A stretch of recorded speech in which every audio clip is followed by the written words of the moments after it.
So here's what's happening, fam. I'm sipping on a watermelon wonder kombucha.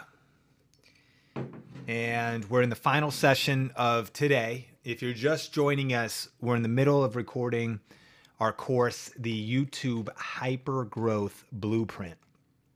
We've had a lot of great content today, a lot of aha moments for people. We're not done yet. And then tomorrow will be part 2 of the recording. The only reason you're here is because you have done business with us before. It's not a public stream. It's just for you. Inner Circle members get this course, and we will be, I think, marketing and selling it months from now, but immediately you get the replays if you're part of Inner Circle. But we wanted everyone that is, whether it's been VRA or maybe Video Product Review Profits, or you've been a part of one of our programs, to at least be here for the live recording. And what we're doing now is jumping into the final session. So I'm just getting set up here. And we'll make sure that we can see everybody. What's up, Wheels to Walking? I just saw your Instagram story, man. Thanks so much for posting that. For the love of the sorted, good to see you. North Creations, Patrick, Melissa. I'm ready. Liz, I'm glad you're getting value. Urban Arcolite, great to see you. And Urban, you just found all your courses. Yeah, man, you got some content. Turn your car into a college. And listen to this stuff, because I know that the best investment you can make is in yourself. And as I always level up my learning and I think about what I'm consuming, you go further faster, right? With this kind of content. Okay. So let's go. I think we're ready. We're going to go through this session. If you got questions related to this topic, analytics, 4 question marks before, 4 question marks after. And I've got my analytics window open in case we need to dig into that. I'm going to get my slides ready. And we're fired up. After this session, we'll do a little more Q&A. Heather will come back on, answer questions and things like that. But let's dive into it. Okay, here we go. That's not right. That's why we did it here. This will be better.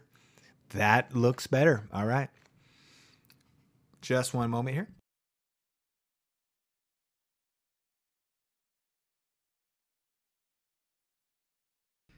And 3. I thought I was hiding behind a slide. That was kind of like a lunch burp, and like you had to watch that, and like I muted the mic, but there I was on camera, just like in process. Live recording, man. You get us. Oh man. What are you sipping on? What are you drinking? What'd you grab for lunch? What leftovers are you eating? Can I have some? Meet up later? Okay. All right. Here we go. Fired up. All right. Welcome back to the YouTube Hypergrowth Blueprint. 10 proven strategies for triggering growth, boosting profit, and creating raving fans with YouTube. And really our course about getting massive clarity and developing a strategy for growth, understanding how YouTube works, because our goal is to make YouTube happy, understand YouTube analytics so we can make data-driven decisions. And then in the next section of this course, we're going to be talking all about 10 proven strategies for growth based on the layers of information we're laying down. We want to know the right things to do in the right order and really when to do them. And that's what this course is all about.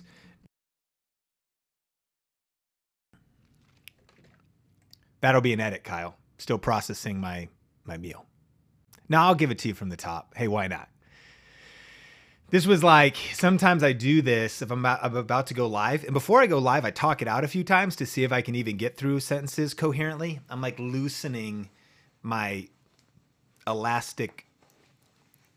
Why are my pants elastic? Like, why can't I be an adult? Most of my pants are elastic. I wear kind of unique. Anyway, what are we even talking about? Hey, you're catching me on the last session. This is going to be fire. Here we go. All right.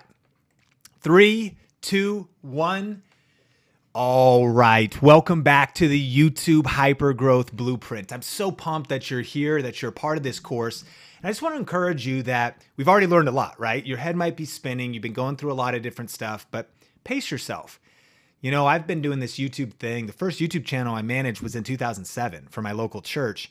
And then I started multiple channels myself. I've helped other YouTube people manage their YouTube channels.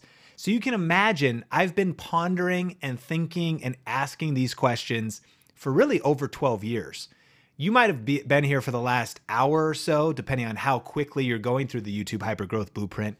But please, pace yourself. It's going to take time to kind of understand, wrap your head around these concepts, and not only just understand them, but then truly apply them to your brand, your business, and your YouTube channel. But the powerful thing is that when we understand how YouTube works, when we master analytics, when we know the proven strategies, when we've put together a game plan and we've got clarity of what we want to achieve, where we're going, what our channel's about, who we're trying to reach, when all those things come together, we can get massive results. And really the goal is hypergrowth. And that's the point of this course. Now, in this session, we're still talking about YouTube analytics, and we're going to go through the 10 YouTube commandments. Now, the 10 YouTube commandments are going to be a little bit of repetition.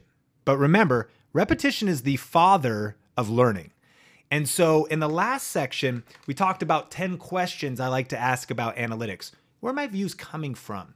What's getting the most velocity? You're going to notice some repeat concepts in this, but that's intentional because wrapping our head around this and truly understanding it is very important. So some of the concepts will be repeat, but I think that's okay, right? Because we want to master them, because mastering the fundamentals will cause everything else we do to rise. So let's dive into the 10 commandments and then we'll break them down one by one. Number one, bring people to YouTube. Kind of like a religion, right? Like gather the people, gather them to you. That's YouTube's ambition. They want you to bring people to YouTube. Number two, get the click. Get the click. Once they get there, they want people doing stuff, clicking stuff, taking actions. Number three, get views. Wait, no. Don't get views. Get minutes quickly. Okay. Number four, keep them on your videos. Number five, keep them to the end. Number six, get them to engage. Number seven, don't let them leave, right? So it's like, now we have you in our lair. It's like a cult, like bring people to YouTube and don't let them leave. But that is their ambition.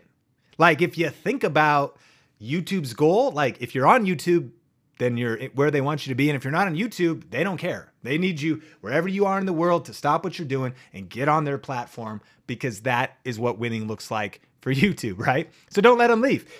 Keep them coming back. Commandment 8. Number 9, keep them watching forever. And number 9, don't break the rules. Let's break those down. Number 1, bring people to YouTube. Now, every commandment has a key term. We've covered some of these key terms already in the course, but repetition is the father of learning. Now, this particular key term is called session starts. Session starts. What's a session start? Well, YouTube's number one goal is people spending time on YouTube. If we want to make YouTube happy, we need to understand what they want. Why? So they can sell ads. Like that's their business model. The way that YouTube makes money is you either A, pay for YouTube Red, $10 a month. That's a much smaller income stream for them than the ad selling. Or you pay for ads, meaning brands are paying them money to put their ads on content on your videos and on my videos and other people's videos.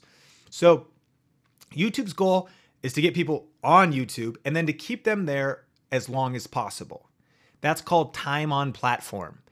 And again, YouTube doesn't want you on Facebook. That doesn't want you on Instagram. YouTube doesn't want you at the gym. YouTube, and to be fair, you know, we're painting them to an extreme, but we need to get into this psychology. Of course, winning to YouTube means like getting people to YouTube and keeping them there.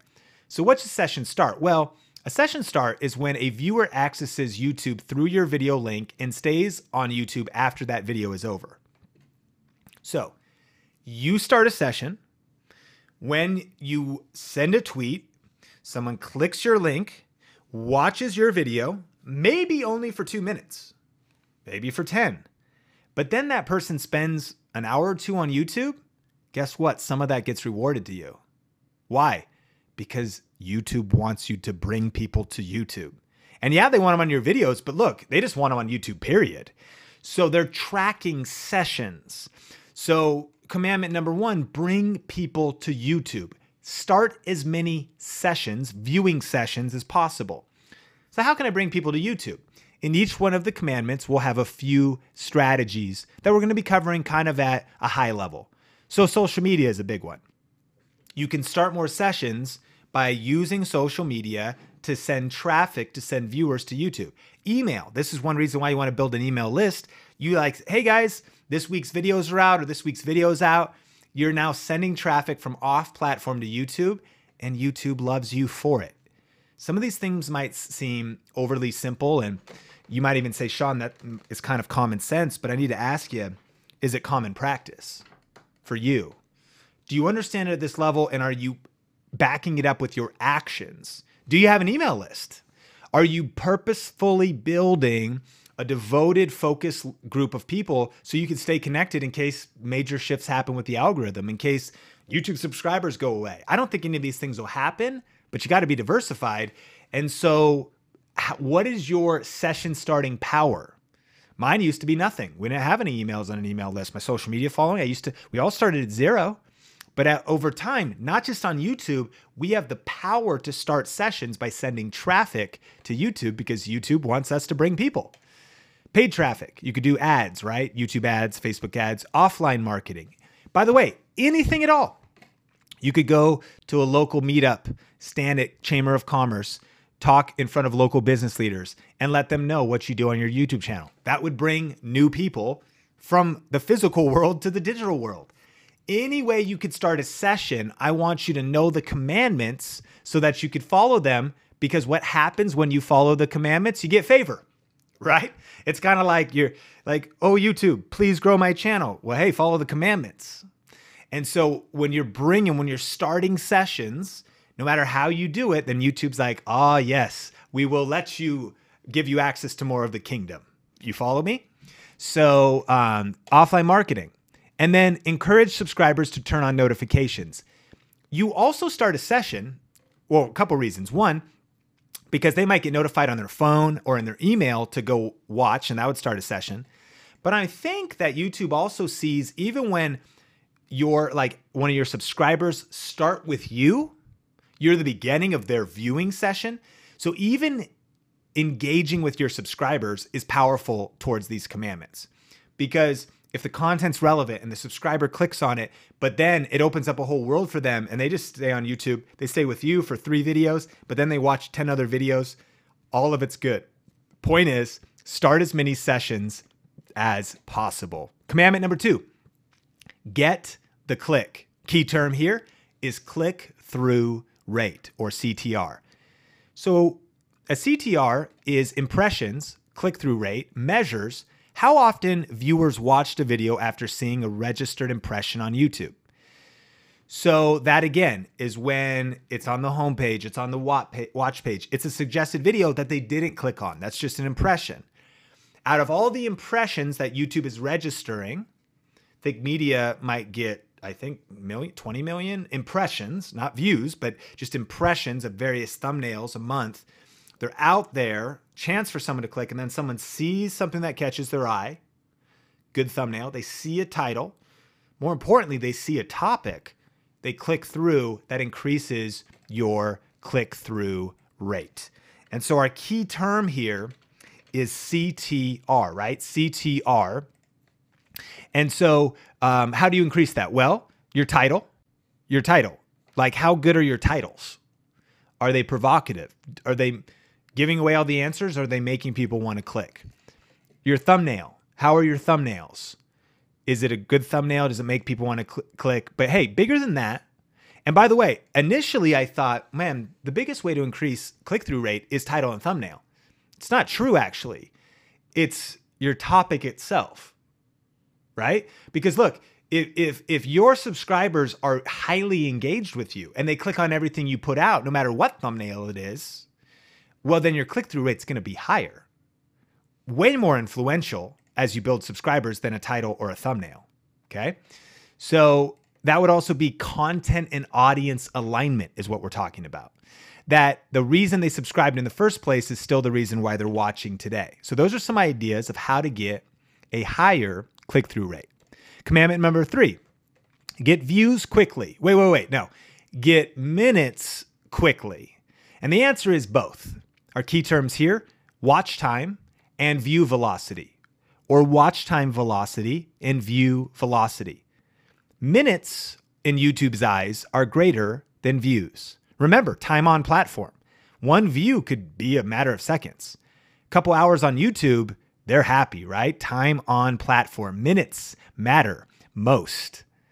So watch time is the total amount of time that viewers spend watching your videos. On your channel, when you land in your studio beta, you see how much watch time minutes you have. That's across all of your videos, all of your channel, typically in the last 28 days by default, unless you change the length of time in your analytics.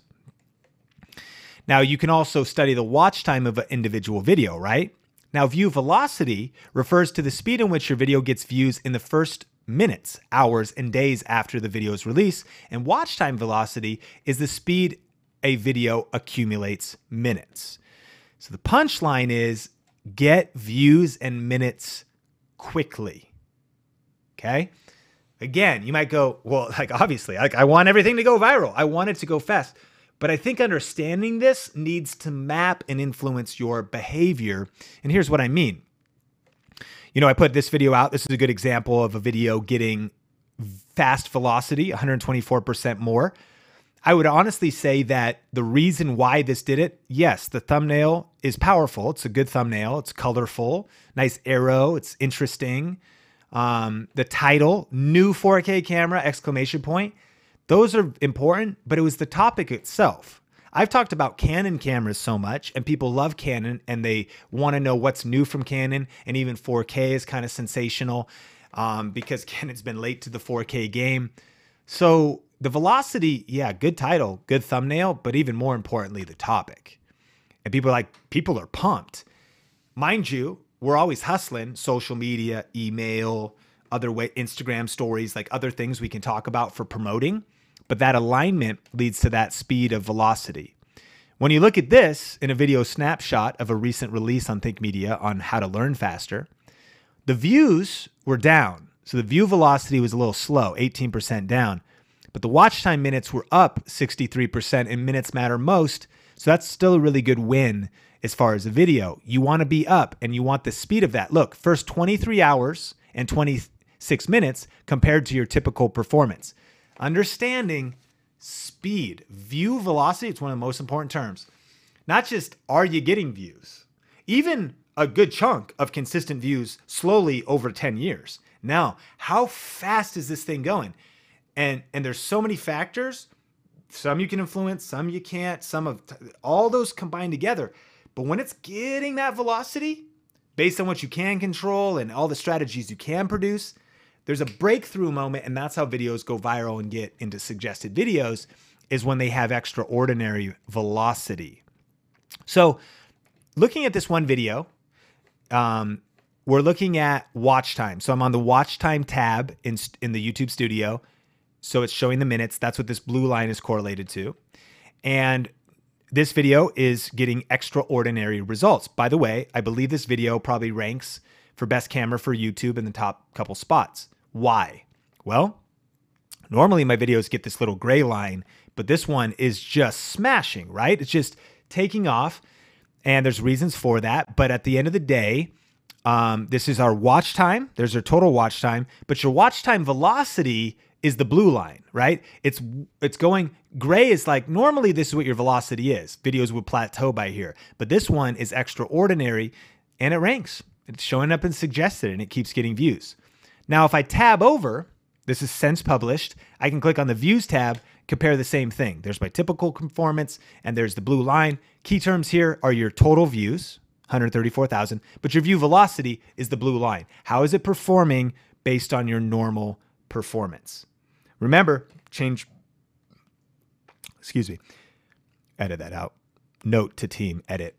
Okay, remember, change time periods since published, right? This is since published, and the average video will eventually plateau. So the gray is really normal. Like on a day-to-day, don't expect extraordinary videos, but this video is really goals. Like this should be a definition of what you want to achieve. And this video also took a lot of work. I would consider it a hero video. Some videos that are, you call them like maintenance videos or just like hub videos, they just kind of go out each week. Keep your audience consistent, keep adding value. This video was about the two most popular cameras right now, the M50 and the A6400. When we got it, Omar was testing it, I was testing it, we took it downtown, we're getting in the car, we're getting dressed that day, you know, whatever. We're getting gear, we're heading out, we're putting in some work. Multiple days of work went into it, different thoughts went into it. I read a lot of blogs because I was looking to make a hero video that would do this. And guess what? It did this. I can't do this every day, but this video crushed and continues to generate and produce incredible results. So how do I get as many views and minutes as fast as possible? Our key term is velocity, watch time velocity or view velocity. One way is subscriber interest. Again, just because you have subscribers doesn't mean they care about these videos you're making. What is it they really want to see? Why'd they subscribe in the first place? So when I talk about something, you know why I had to learn faster was down in views? It's pretty off brand. Now, when you really get to know Think Media and you get to know me, you actually realize it's completely on brand. We're obsessed with learning. It's all about education. How do you learn a camera faster? But I get it. It's off brand. People click on my camera videos. They click on my YouTube tip videos. So the views were down because, look, I got subscribers. They scroll right past it. I don't care about that. Can't wait till you tell me about that new 4K Canon camera. Make sense? So your alignment with your subscriber interest. Number two, your subscriber notifications. Can you get people signing up for notifications to speed up that velocity? Trending topics. When something's hot, when lots of people are, it's hot in culture and you create a video on it, you could get some traffic off of it. Recently, Instagram and Facebook crashed for a day. And they were down for almost 10 hours. And I saw a bunch of videos pop up from smart people, especially that teach social media or similar niche to even mine, making videos, going live and talking about Facebook's down. What are you going to do? What are they doing? They're reacting real time to culture and they're creating content in response that's trending to try to jump on a trend and get more velocity on a video. Send traffic to the video. It's a short little phrase with the big implications. So that subscriber alignment is the initial thing, but then you got to ask yourself, what actions can I take to add more velocity to it? And we mentioned some, but man, I could do a story. I could do an Instagram live about the fact I have a new video out, answer some questions, say, hey, I finished it, go watch the video. I could do an Instagram profile post. I can hop over on LinkedIn, talk a little bit different professional minded audience. Hey, here's some information, good caption. If you want to go watch a video, it's out on YouTube now. I can then send out a tweet. Eventually, once you have, I believe, 10,000 subscribers, you have a community tab. I can send more traffic there. And then guess what? I could do that in the morning when I release the videos, typically around 7 or 8 a.m. is my goal, Pacific Standard Time. And then I can jump back in at night for a whole nother session, depending on how the video is performing. If I want more velocity, I might say, cool. I mean, the whole world is rotated halfway, so let me send out more tweets. Let me potentially hit it again from a different angle. Why? Trying to get view velocity in a certain amount of time, right? And here's when velocity matters. First 3 hours. First 3 hours, those first couple hours is actually when YouTube Studio Beta will give you more information, is at the 3 hour point, okay? So when you release a video, it doesn't have a lot of information until 3 hours, and then it doesn't have all the information usually for a couple days. But those first few hours are actually radically important. And the most you could do there is any social external traffic in the first hour to 3 after a video comes out. But again, it's going to mostly be related to whether your current subscribers want to click through on it, right? So those first 3 hours are on that velocity. But then there is some other important times. The first day carries a lot of weight. So it's like the initial release is big velocity. The first day or probably the first 2. And after 7 days, it's pretty much going to do what it's going to do. Meaning it might keep going and keep crushing. And if it is like an outlier and hypergrowth and it's crushing, cool, then you might even keep promoting it. You should, because it's resonating with people. That one thing you might want to consider doing is actually taking your winners and sharing those more on social rather than pushing content that people haven't resonated with as much. You know what I mean? Like being like, watch this, watch this, watch this. I'm trying to get velocity. Like It's almost like identify your winners and then go all in to make them win even more. And so as far as timing to promote a new video and get it velocity, there's sort of like a week's time. And, you know, I mentioned a lot of stuff. Keep in mind, I do this full time and I'm a full-time content creator, like by vocation. Some of you are bolting this on in YouTube influence to your current business so you can set up smart systems and do some social sharing. Some of you have limited time. But my point is I want you to have the grit, tenacity, and resilience to say, man, I'm going to hustle on this thing. And I think this clicked for me years ago because this has been true about YouTube. It clicked for me to be like, look, I just know this. I can outwork my competition. Why they release a video and answer a couple comments and then check out, I'm going to spend 30 minutes longer, 1 hour longer than them, sharing it on social, answering comments, working on my game, getting more velocity. Because look, if everything else was equal, very rare that would happen, but you and your competitor, same value proposition, same amount of subscribers, exact same personality. If everything was the same and they released their video and it's the same, but you put that extra hustle in to give it more velocity, what's one's going to win? If everything else was the same, the one with more velocity, couple extra tweets in there, and mind you, you'd have to have a Twitter followers to actually click through on the tweets. What I mean is real traffic coming to the video, but that's the time frame, 3 hours, 24 hours, 7 days. Remember, YouTube is a marathon, not a sprint. On a macro, on the big picture, but each YouTube video is a 100-meter dash.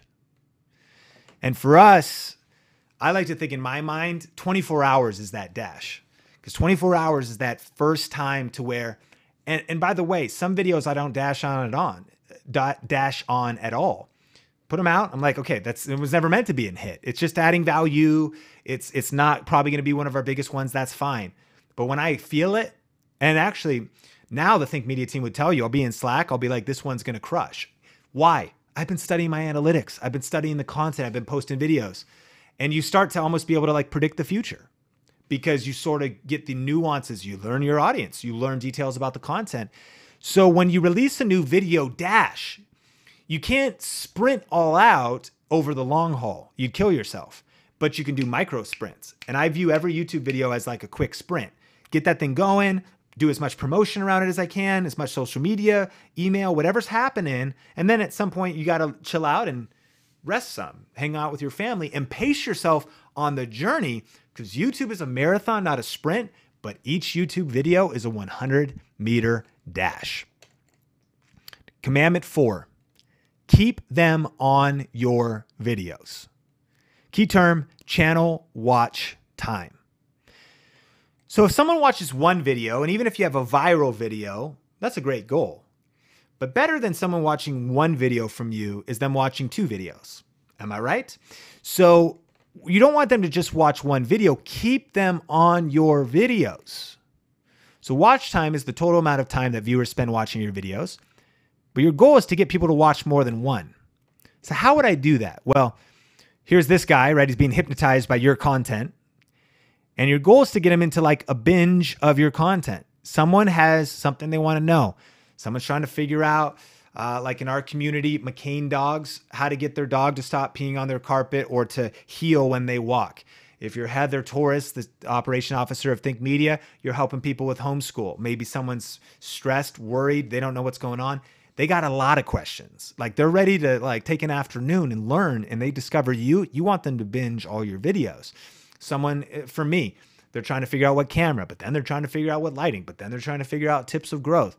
You know, someone like Dr. Eye Health in Inner Circle, he's helping people with the best, contact lenses and learning about their eyes and taking care of their eyes and products and doing affiliate marketing. So when someone is at the moment of looking for something, you want them to be able to watch more than one video. And that adds up to your overall channel watch time. Minutes matter most, not just one video, but like, look, stack minutes. I don't care what video they're on. I just want them here. Now remember, session starts are good. If they stay on YouTube, good. But hey, if they stay on my videos, better. So dude, you can watch 1 minute, but just watch all my videos for 1 minute if possible. You know what I mean? Like stay on my videos. How do you do it? Smart use of features like cards. We used an example earlier in the Hypergrowth Blueprint of right at the end of a really strong edited video. That was a hero video for us. I gave a call to action that was highly relevant directly to a YouTube card. And then people went to another video. I looked in analytics. That was my most active YouTube card with 2,200 clicks. So use YouTube cards, one, but do them intelligently. Weave it into your content. Think about how mid-video you could educate someone on your world about something else in your world. And then do video series, not just solo videos. One of the best ways to keep people on your content, is to break down your content into smaller chunks that are interconnected and actually need each other. Because when it comes to learning or teaching or training or even entertainment or even storytelling, having things that are in like a sequence is awesome. You know, you always want, if you're a vlogger and you want to tell stories, you should leave cliffhangers. Don't the best TV shows do that? Next week on the Kardashians. Next week on Survivor Man. You know, you're like, oh, what was that? Like, there's a fight. Kim and Chloe go head to head. I've never even seen. And whatever it is, it's like drama. It's like a cliffhanger. You finish one video, and what I try to do is I'm like, look, so like if you've learned analytics, well, that's good. But the next thing you need to learn is like how to apply those analytics into strategy. And if you want to see that, make sure you watch the next session inside of your Hypergrowth Blueprint. Tying everything together. Don't just do a solo video, do a video series that's interconnected so people stay in your world. Playlists, smart use of playlists. And then a goal here is viewers binging your content. It's cool if they binge Breaking Bad or The Flash or, you know, whatever show, whatever your favorite show. Tell me in the members area comments what's one of your favorite shows. Justified. Come on. Anyways, it's cool if they binge that stuff. You want them binging your content though. How do you do that? You got to create kind of a series that they can be a part of. Tip number 5, commandment number 5, keep them to the end. So you want them to get a lot of views fast and you want them to stay in your world. But when it comes to any one video, you want them to stay until the end of the video. The key term here is average view duration. So this is the average percentage of the total length of one video, the average percentage viewed.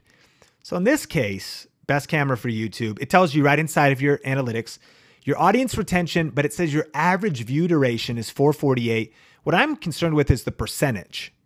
Okay, what percent of the video that is that? Minutes matter most. So if you upload a 5-hour video and you get like 50 minutes of watch time off it, that's a big deal. Even though it's like a lower percentage of the overall view duration, you still got a lot of minutes. So you do want minutes, but if you can, you want minutes that are also at a high view duration with the completion of your videos. So a lot of our videos on YouTube, as we've discussed, kind of go down like this. So this video kind of has a drop and then it kind of drops off and the average view duration is 38.1%. Now this video, here's the 50% line. What cameras do YouTubers use and why? And the average view duration, if we look in the upper right-hand corner here, it's actually 55.4%. That is pretty much your target. That is like the holy grail of YouTube. If I can get 1 out of 2 people that stay to the end of the video, like all the way to the very end, then I'm in the sweet spot. And it's been tested and now proven across channels that when you put out a video that has 50% watching till the end, that it's a real growth trigger to the algorithm and will trigger hyper growth. So this particular video, why? Well, remember this one had high engagement boosts and whatnot, a couple different characters, more attention to editing. And so this was a hero video and it's producing hyper growth results. Why? Because people are watching until the end. Now this is very interesting. This video did great, by the way. It's doing phenomenal, but it's got a 38.1% average view duration and 50% of the impressions are coming from YouTube recommending your content. Again, I can go hustle all day long. I'm going to be trading almost like effort to go tweet and to hustle and build my mind, build awareness that the video's out. But when YouTube's recommending your content, they're doing that for you. It's robots running around being like, do you want to watch a video? I have a thumbnail. Would you like? And that's the impression. And someone goes, oh, wow, thank you for bringing that into my feed. Click, and they move into your video. So this first video, 50% came from YouTube recommending the content. Good audience retention, really high click-through rate, 6.3%. But overall, let's check out this one. The 55% duration, 80% of the impressions coming from YouTube recommending the content. A couple things to notice about this. They're two different, they're actually during the same time span, but on a macro, they haven't had as much time. They're different topics, they're different audiences, they're different things. So as you drill down into the data, and actually both are great, like neither one's bad. But what I want to compare is when you hit that, when you get people watching to the end of your video, YouTube's like, okay, giddy up, man. We're going to show your stuff to more people. Why? Because your content now is proven to hold people on the platform. Follow the commandments, man. You got to get people on the platform and keep them here. YouTube does not want them to leave. And when you do that, they will reward you more. So how can I get 50% of the viewers to watch until the end? Well, optimize and improve your content. Study your audience retention. Trim the fluff. We all got fluff to trim, man. And especially, this is most relevant for edited videos. And I think that all of us, even if we're live streaming at times, and live streaming is a good strategy, we should be putting out edited videos that are brief, bright, fun, and then done, that are just punchy, right? Things like editing, scene changes, and motion all help. They actually say every 3 to 5 seconds, there should be a scene change. So if I do this, and then I do this, and then I do this motion here, and you saw that have some motion, you actually, for a YouTube video, you kind of want stuff happening, or you need a real strong personality that can hold attention. But the greats have studied that those who have viral videos, a good person to study is Jay Shetty. His mission is to help wisdom go viral. And I got to listen to him at a talk, and he said, yeah, 3 to 5 seconds, we're making sure there's scene changes. He uses B-roll. He takes a lot of time to script out and write his content. Do I think you need to do that for every video? No. But do I think you should do that for some videos and hero videos? Yes. And I think that when you do, that you'll have these breakout videos that will then bring traffic to your day-to-day stuff as you grow and scale and improve your content. And then master attention. To be honest, that's one of our main goals here at Think Media, is studying attention, studying social media, what's working best in content. It's why we have a monthly membership program called Inner Circle. Always paying attention to these types of things so we can be masters at what's working on content now, how are platforms evolving, what's the difference between different platforms and things like that. But the punchline is master attention and try and get people to watch until the end. Which brings us to commandment 6. Commandment number 6, get them to engage. Get them to engage. Our key term here, and these are all stacking, is engagement signals. Engagement simply means getting your fans to do something in response to your post. So you can look at your likes and dislike. Either way, that's a something. And YouTube's pumped because look, television, old school, was a lean back experience. All right, man, entertain me. Cool, great. YouTube social media is a lean in experience, hopefully. So when YouTube sees someone click like or dislike, they're like, dude, that person just did something. Man, it's hard to get anybody to do anything. You can't get your kids to do nothing, right? You know?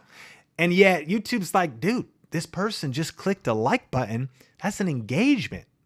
That means something. That's an active viewer, right? So how can I get people to do specific actions? Look at your top cards inside of your analytics. Those are YouTube cards. When you maybe shout them out, link to them, people click on them. When they click on a YouTube card, besides the fact it's leading to a video and meaning more watch time, it's an engagement signal. This is a YouTube card survey. Did you know you could do surveys in YouTube cards? And this one was actually, do you use YouTube cards? 65% of people said yes, 3% said no, and 30% said they're just learning about them now. So that's a survey. When that pops out, you're talking in your video about some aspect and you pop a little survey. By the way, that viewer, they may not even see it, but someone goes, oh, what was that? They click on it. It's a little survey. They engage, they vote, they pick a multiple choice or whatever you do with that. It's just a an engagement signal. We need to learn what makes YouTube happy so that YouTube promotes us more. So how do we get more engagement? This was that real-time engagement. Those watch time spikes were people scrolling around. So give people a reason to rewind. If someone is not just letting that viewer bar play, but they're moving it and pausing it and touching it and moving it and flipping it and flopping it and whatever they're doing, that is powerful because YouTube loves it when people are leaning in and taking action and engaging, right? So how can I get the viewer to take action, engage with my content? The key term here is engagement signals. Give a call to action to like. This is basic, right? But just because it's common sense doesn't mean it's common practice. Or a lot of times our audience, if we're saying the same things all the time, they'll tune us out. So sometimes what you want to do is just mix up where you do things, when you do it, how you do it. If you say the same thing all the time, smash like, smash subscribe, like maybe slow it down and say it at a different time in the video, or maybe take a moment in one video to just explain, to be like, hey, and you may have seen me lately do, I do some trainings where I'm training like this and it's a pre-recorded training. But what I'm doing is I'm shooting like a little break in the middle where I just pop on camera and I say, hey, I hope you're getting value out of this video, but I just want to interrupt real quick because this next part's going to be really good. So lean in for that. And by the way, if you're getting value, can you smash like? I've already delivered value. I do it mid-video, not in the beginning of the video because they haven't gotten anything yet. But that's a call to action to like. It's stunning on a live stream, on a video. The ones where I give a call to action to like, we study it. It's higher, significantly. Oftentimes as much as 50% more likes when you give a call to action, but not just any call to action, a smart one. And that's what I mean by CTA, call to action to like, call to action to subscribe and turn on notifications.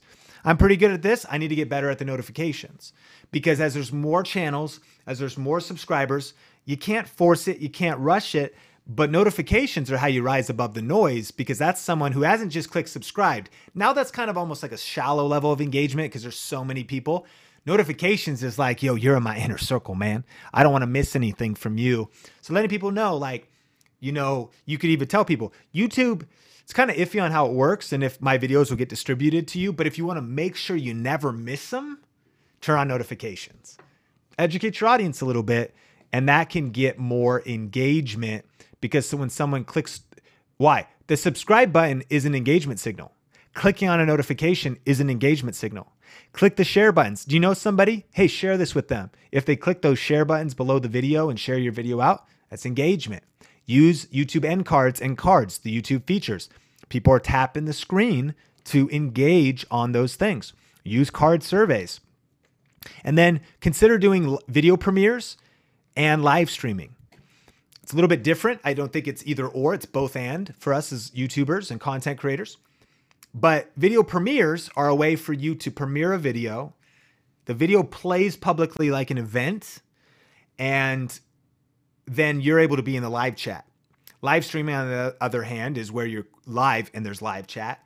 But those are usually engagement bombs, if you will. A lot of times when you go live and you actually ask people to like the video, depending on where you are on your journey and how much of an audience is there, even if not, depending on where you are. If you normally put out a video, it gets 50 views, but you really build up a rally around a live stream and you get 50 people there and you say, hey guys, click like, I promise you, the people watching the live one, when you're active and like, hey, if you're getting value, smash the like button, versus the pre-recorded one that doesn't give a call to action to like, the live will be crazy because it's real. People are leaned in. There's energy that's happening.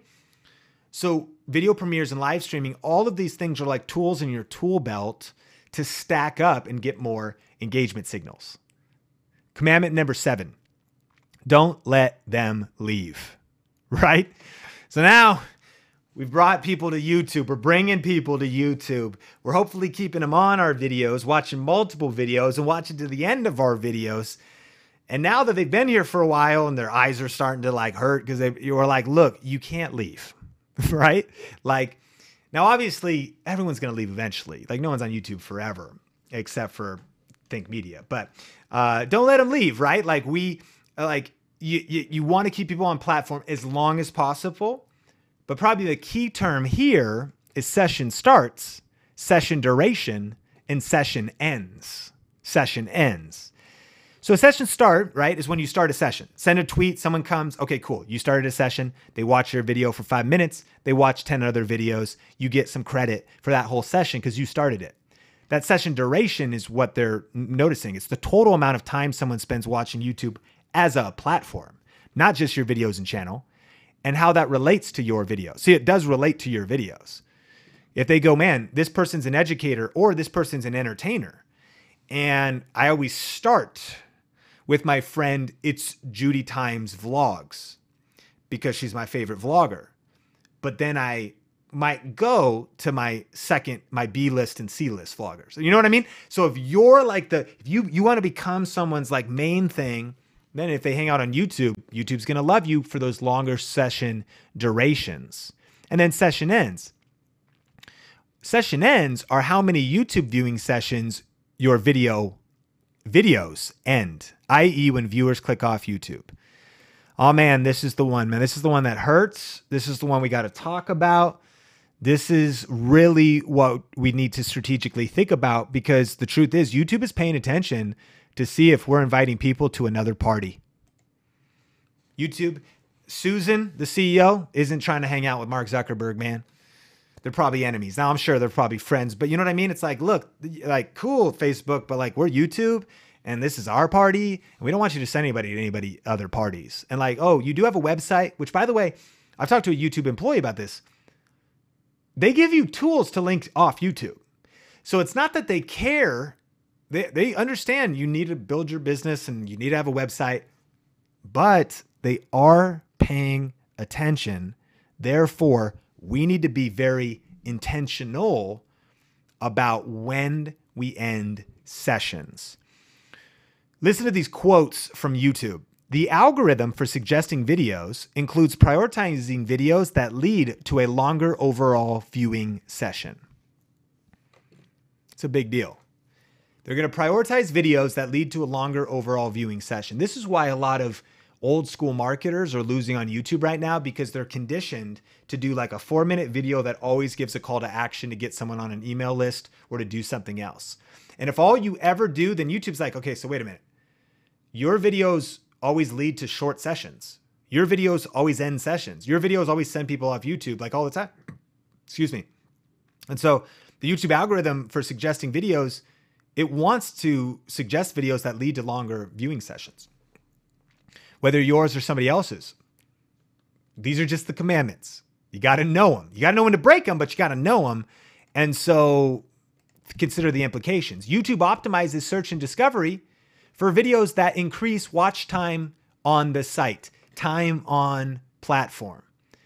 So if you want to hack search and discovery, show up in ranked videos, you do want to keep people on YouTube longer. It's just the way it goes, right? So inherently, you're like, okay. So wait, so we should never link away from YouTube. Well, if you were only building a YouTube business, like if YouTube was your whole world, you're like, no, I don't even have purpose higher than that. Like the end is YouTube. I want to be a YouTuber. I want to make money off YouTube ads. I want to move to San Francisco, to Silicon Valley. I want to move in it. Like YouTube is the only thing, but I don't think that should be true for anybody, because the truth is this. If you're only building your business and brand on YouTube, you're limited and vulnerable. It's just a fact. It's rented land at best, right? We don't control YouTube. So you're going to limit your upside of income. You're going to be vulnerable in your business. You know, I looked at it. There's an adpocalypse going on at the time of recording this course. Our YouTube ads are going down, and we make really good money off YouTube ads, but even in a year's time, it's less than 10% of our overall income, less than 10%. And this year we'll make 6 figures, right? And so off of YouTube ads, what's my point? Yeah, I end sessions. I do send people off YouTube, but I understand what we're doing. And it's a dance. It's kind of a balance, because I don't want to build my business on YouTube only. Build my business other places because I don't want to be limited or vulnerable in case something changes. So how do I build my business off YouTube? This picture, right? Like sending traffic from content on YouTube, social media, to your website, so to some sort of a process, right? And at some point, this is our heart for you, whether you're new in our community and you're just watching this course, or whether you haven't maybe been a part of some of our other things. We're on a mission to help 10,000 people create a full-time living and make a difference in the world with YouTube and online video. And we believe it's about building a bigger business model, having a bigger vision, and eventually having something to sell and having your own website and your own email list, right? Well, how do you build those things and avoid the session ends? Number one, learn the rules and then break them. So you got to know the rules. So I started going left when all my competitors were going right, especially hardcore kind of internet marketers, in this way. And I'll put up the next tip. Avoid ending sessions, 90-10 rule. So the 90-10 rule is this. I actually want 9 out of 10 of my YouTube videos to reference other videos and not reference anything off of YouTube. Now, I'll just interject right here, especially a question you may have. Sean, you do affiliate marketing. Does that mean don't link to Amazon links in the description? Does that mean like don't link to products in the description? To be honest, I don't even worry about that as much, because what I've learned is that the majority of people don't necessarily go and click those, especially if they're just getting the information and they're not about to make a purchase or something. But what I have learned is that the majority of people, when you say, I made this really cool thing for you, or I did like a webinar, or like go see my website and join my newsletter for a chance to win, enter a giveaway. When you give like a reason, people leave, right? So I like to avoid giving that specific reason. But I still give a call to action. So as soon as the video is ending, just like that one was a great example, right? 50% viewer retention. Right at the end, I reference another video. That one's doing good. It's like building this empire. But what I'm saying is avoid ending the session and maybe only do it once out of 10 videos. 90-10 rule. 90% of the time you're keeping people on YouTube. 10% of the time you're letting people know about stuff elsewhere. I'm not even following that rule as good as I'd want to. A lot of our videos, it's probably like 1 in 4 where there's a link away at some level. But the punchline is this. I cannot give you an exact equation for your channel because guess what? It's not exact. You need to figure out this dance. You need to know this rule. Know that you want to break it and why, because where am I sending them? Why? Is it worth it? You want to avoid ending sessions. And then by the way, another thing to do is optimize your content. Avoid language that lets people know your video is ending. So if the music starts and you go, well, that is it for this video. That's one of my biggest weaknesses I'm trying to correct. In our minds, we go, all right, cool, I'm out. They're not going to watch anything you say after that. So we started avoiding language, avoiding playing music, so we can just avoid the things that would trigger the end of a session. What's in our control. Makes sense? And so we need to know the rule, know when to break them. And you also want to do smart video series. That'll keep people watching multiple videos, right? Series are better than solo videos. And then consider this.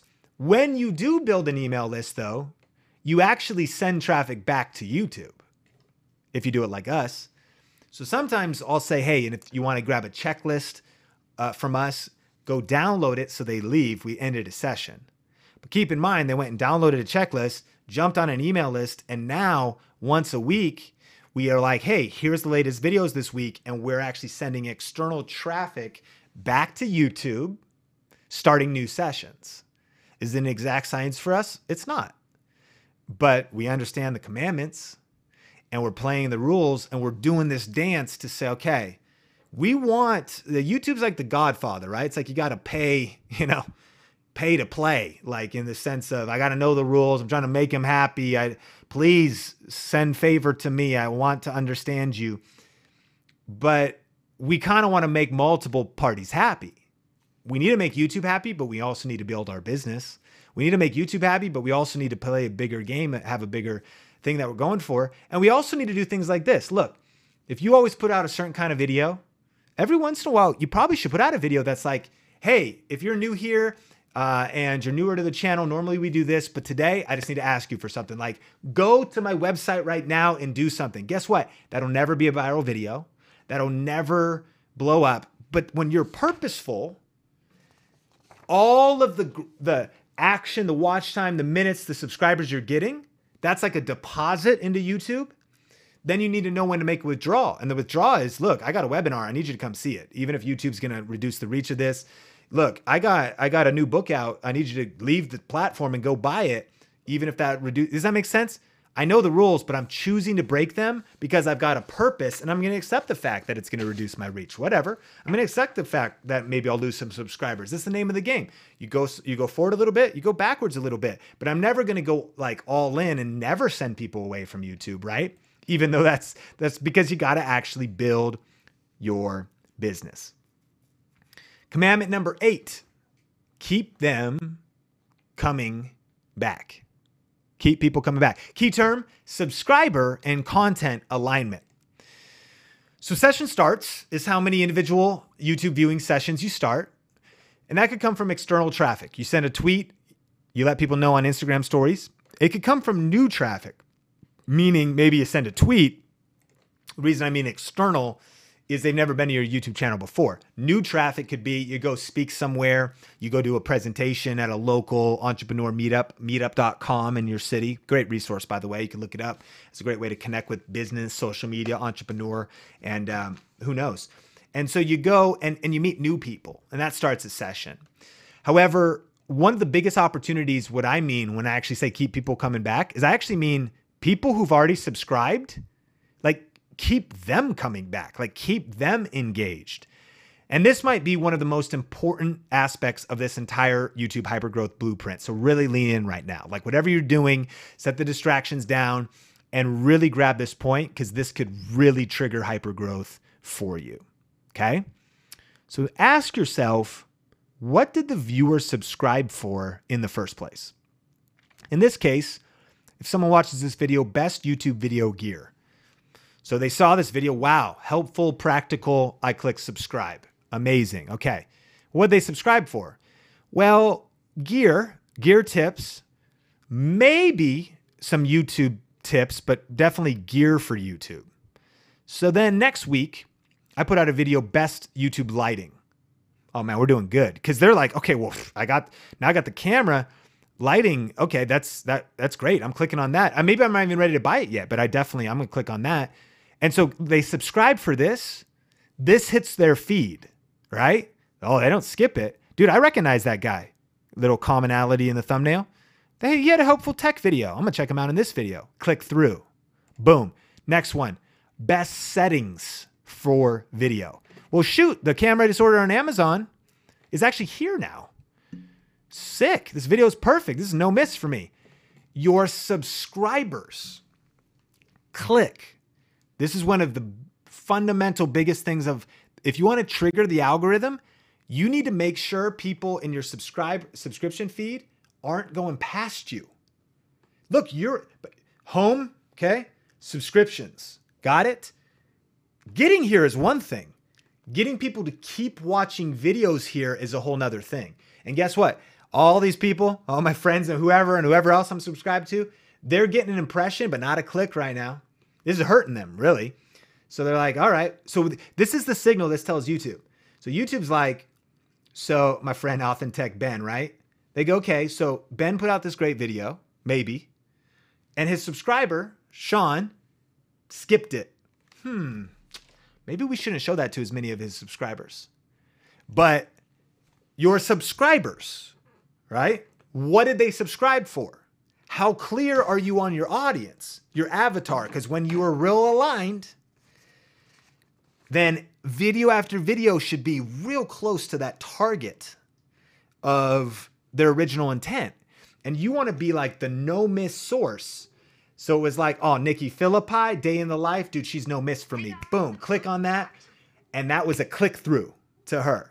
Okay. Audience and content alignment. So then here's what happens though.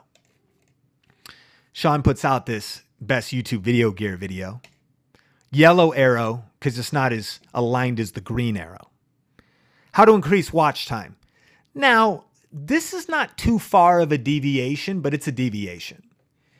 This is YouTube gear. You may or may not care about the tips. You might be like, look, man, I'm going to figure this thing out on my own. I already know what to do. I don't even care about the tips. I just care about the camera. So what's this going to do? Okay, that might be a skip. the more you get out of alignment, and really the further away you get from that core singular value proposition of your channel, the more diluted your channel can become. And you're here and you invested in this course so you can go further faster, skip mistakes I made, end up getting to hypergrowth sooner than I did. And one of the truths is that as Think Media approaches 800,000 subscribers, our views are not necessarily really well correlated to that. Why? Because at times I've put out a lot of content that hasn't been super aligned. And I want you to learn from really my mistakes. I want you to learn from what I've done myself. I'll be honest, it's easier to get views on video influencers, no matter what we put out, because the value proposition of the channel was so narrow from the beginning. And that's why I told the story earlier in Hypergrowth Blueprint. It was so clear from the beginning and so aligned. And by the way, if you're like, shoot, man, this is all okay. I'm thinking about my past now and my channel, and I don't look, move forward. You know, that's what I'm doing on Think Media. I think Media has also accrued subscribers over a period of time. I'm getting more narrow as I go. I'm also, you know, it's a reflection of my personality. You're doing your best, but you need to know this information because you need to know the commandments, right? So then, what did this viewer subscribe for, right? In the first place, best YouTube video gear. So be honest with me. This comes out, what the heck? That is like, that broke brand. That just broke alignment. Learn faster? I don't know, man. At least based on the value proposition of the channel. Now, here's the other thing. It doesn't matter what the value proposition of the channel is, because they found that video in isolation. They didn't find your channel. They didn't hear your value prop. They didn't hear your channel trailer yet. So the more different types of content you have on the internet, you just have to accept the fact the more different types of audiences, and not everyone's trying to hang out with you every day, but what you want to figure out is one, remember, we were mentioning Rachel Hollis, the author of Girl Wash Your Face, and how clear she was on her stuff is unmissable for her audience because they're signing up for her promise, what she's delivering. She's not throwing like a cooking video on there and then like a Minecraft video, but even that, it's like, it's aligned and her tribe is vibing with her. That's our goal, right? Is to actually get aligned. Now, if you actually discover the value proposition of Think Media, this actually is our value. I mean, like, we're obsessed with learning. We're obsessed with lifelong leaders or lifelong learners, courses, education. So here's where I am. I have two options. And one is to do what I want and accept the consequences, which is always going to be what you have to do. And what I'm probably going to do is a hybrid of that while trying to refine my message and say, but what would happen, Sean? And this is conversations with Think Media team. What would happen? Like, what is the balance between accomplishing? Because by the way, the other thing I don't want you to do is think about these commandments at such a level that you forget your purpose. You know, I have to be okay with maybe putting out videos that aren't going to be popular, but are important. But I better know why I'm doing it. And I better not be acting ignorant to why or why not my channel is growing or why I can't get subscribers to be engaged. Because look, if I don't have an audience and content alignment overall, then I've got problems. And so, and this video is a great example. It actually did great with even views. That was average. And there's the watch time though was above average. So it really resonated with our audience. I'm happy about this video. I'm proud of it, but I lost 43 subscribers. And I believe that that metric is the net, and I probably gained subscribers. Therefore, I probably lost even more than 43 is my point, because most videos probably grow a little bit, but it's saying all we have to report to you is you're down 43. You just got to pay attention. I'm fine with losing subscribers because look, there's a lot of reasons you could lose them. They don't like what you talked about. They don't like your hair that day. Dude, people are fickle. Do not let your identity or anything ever be built on your subscribers. Make sure that you're purpose driven first. You know where you're going, why you're going there, what you hope to accomplish. Fill out your blueprint. But it's irresponsible not to be paying attention to what's happening on the back end and then thinking about when, where, how, what do we title things? You know, what is it? And hindsight on this case study, I'm fine. I'll probably do more of it. If you want to steer your channel a different direction, you got to be okay. You're going to lose subscribers because you always got to be purpose-driven, vision-driven, mission-driven for what you feel called to do and what you want to do. But then you also want to react to what your audience is telling you.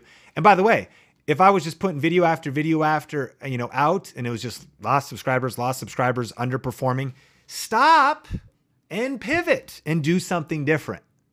Are you getting value? Let me know in the comments what you're learning out of this video. So how do you stay focused and aligned? How focused and aligned is the content on my YouTube channel is our question. How focused and aligned is the content on my YouTube channel? Key term, content and audience alignment.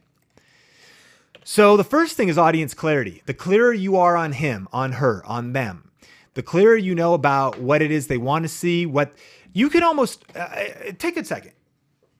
Think about your next video upload. Think about the people that subscribed in the first place and why they subscribed. And then think to yourself, before you even take action, they might skip that topic. Yeah, that they might actually just pass right. Like you can forecast it, but also the clearer you get on your audience, the clearer you get. Think about your own behavior. Dude, I got so many YouTube channels that I love and I'm subscribed to, but yet I still skip past their content all day. I'm maybe not their target audience, or maybe they haven't dialed their content. Then you find somebody, for me, one is Phil DeFranco. His value proposition is news. His show is consistent. And he is concise, and he gets me filled in on current trends and current news and current YouTube news 4 days a week, 5 days a week. And it's a regular show that I click on and I watch and I play to the end, and he's really got it dialed and he's got some audience clarity. You could be sure of it. Focused channel value proposition. If your channel has a general value proposition, that's better than nothing at all. If it's got a value proposition, that's great. But how focused is it? How focused is the value proposition of your channel and each video, so that when somebody subscribes, they keep getting more of the same. This is how great snowballing, massive momentum, hyper growth YouTube channels are made. When week after week, to be honest, yes, there's virality and there's social media and there's other things, but the biggest thing is they have clarity on their audience and they keep doubling down on it. So momentum happens because here's a target for you. You want your views to be about 50% or more of your subscribers. And a phenomenal target for you is if you can get the majority of your subscribers pumped about every upload. That becomes the engine of YouTube growth. And then cut out underperforming content. Cut out underperforming content. This is tough, because your willingness to read the data for what it is what you have to focus on and make smart decisions. You don't want to get romantic. And that's what happens to us. I get, me included. What do I mean? When I think about getting, you get romantic, you met someone once, you were like, you were out, you were with some friends, you met someone, it was like a late night, you were tired, you're like, they were amazing. Like it was kind of dark, and then like the next day, like you run into them again, and you like hear him talk and you're like, dude, that guy, girls, you're like, that guy was the most arrogant. He's not that good looking, actually, turns out, once you turn the lights up. And, but what happened the night of, you were romantic and you were in the moment. Well, just like we could get romantic and wear rose-colored glasses about relationships or about our life or about situations, we could do it about YouTube too. We get romantic about our shows, our style, our content. Look, if it's underperforming and the data tells that to you, tweak it. And probably the people that will grow, not probably, the entrepreneurs and content creators that grow the fastest are the ones that are willing to not fall in love with stuff and become romantic, that are willing to almost at time move their emotions to the side and say, look, what is the data telling us and how should we adjust? So the data is telling us we should do less tech content on Think Media, not no tech content. But we've learned that there's a certain cluster of tech as it pertains to actual tools for YouTube that perform the best. But then when we cover a show like CES or NAB and we start covering massive tech, that actually we start losing some subscribers on those videos. We gain some too, I'm sure.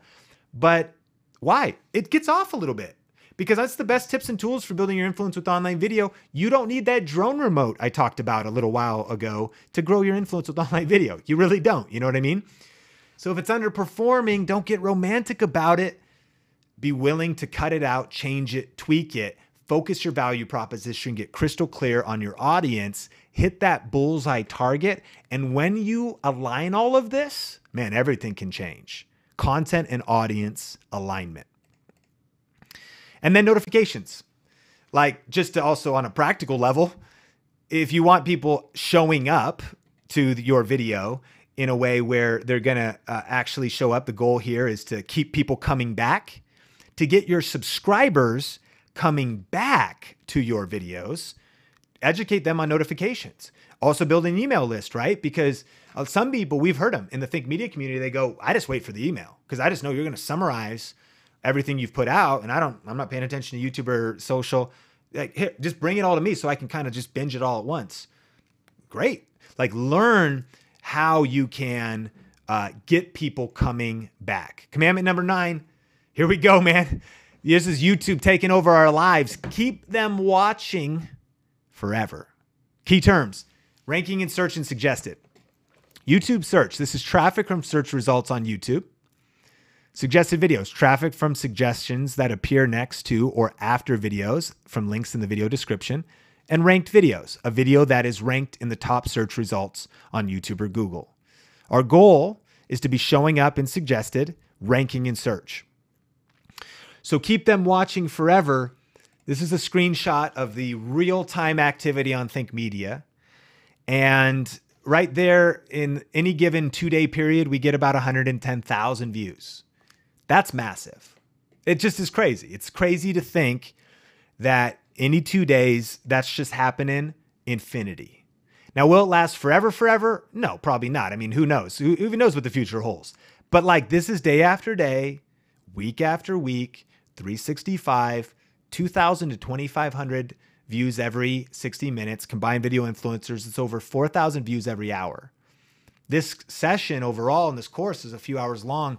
Thousands of people watched videos while you were watching this course. Why I'm recording it, it's like I got thousands of little robot Seans working for me. You know what I mean? I'm here. I can only be with you in this moment, but yet I've got Sean over on YouTube. Hey, what's up, guys? In this video, I'm going to be talking about this pen, you know, whatever I'm talking about. And like, going video after video, keep them watching forever. Like, and imagine what this kind of traffic would do for your business and brand. Imagine what this kind of traffic would do for your personal brand, your ambitions, your authority, and what you want to accomplish online. So how does this happen? Well, it's from these two sources.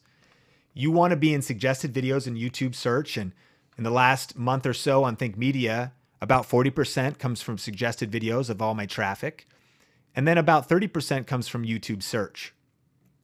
That's a lot of traffic. That's 70% coming from people typing in search terms, maybe people I haven't met yet, coming from people watching certain content and YouTube suggesting it, either on my own videos, people watching others, or on other people's videos, dominating YouTube. This is the goal. This is what I want to be one of your targets for sure, is to figure out what videos in your niche, and even if this is a stretch for you, because this is real clear. If you're kind of like how-to education, tutorial-based, which I think is a very smart place to be on YouTube. It's a very practical place to be on YouTube.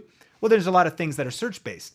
Sometimes a vlogger has trouble with this. Sean, how do I do this? You know, gamers, things that aren't as related to ranking. But look, you got to figure this out. Or accept the fact that YouTube's going to be a little bit more like social media for you, where you kind of just post and then keep posting to reach new people. But this, and I know you can see it, it's like a holy grail, right? Just on and on and on and on and on and on, building our business, generating sales, meeting new people, building my brand, leading to future opportunities, future goals, building our team's brand, cross-pollinating across channels, other channels, crazy stuff.